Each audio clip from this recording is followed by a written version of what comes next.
மாண்புமிகு தமிழ்நாடு முதலமைச்சர் திமுக கழக தலைவர் அவர்களின் கரத்தை வலுப்படுத்த கழக இளைஞரணி செயலாளர் மாண்புமிகு தமிழ்நாடு இளைஞர் நலன் மற்றும் விளையாட்டு மேம்பாட்டுத்துறை அமைச்சர் உதயநிதி ஸ்டாலின் அவர்களின் தலைமையில் இல்லந்தோறும் இளைஞரணி உறுப்பினர் சேர்க்கை முகாம் தமிழ்நாடெங்கும் நடைபெற்று வருவதை முன்னிட்டு கோவை மாநகர் மாவட்டத்தில் ஏற்கனவே இல்லந்தோறும் இளைஞரணி உறுப்பினர் சேர்க்கை நடைபெற்று வருகிறது.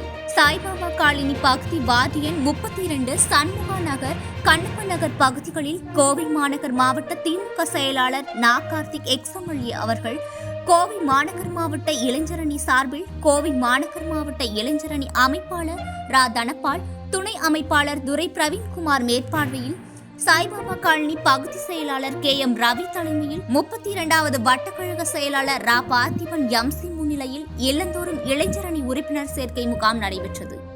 மாநகர் மாவட்ட துணை செயலாளர் கோட்டை அப்பாஸ், மாநகர் மாவட்ட இளைஞரணி துணை அமைப்பாளர்கள் லாரா பிரேம், கோவை அருண், இப்னு மசூது, பகுதி கழக நிர்வாகிகள் சுக்ருல்லா பாபு, கழக நிர்வாகிகள், இளைஞர்கள், கழக உடன்பிறப்புகள் கலந்து கொண்டனர்.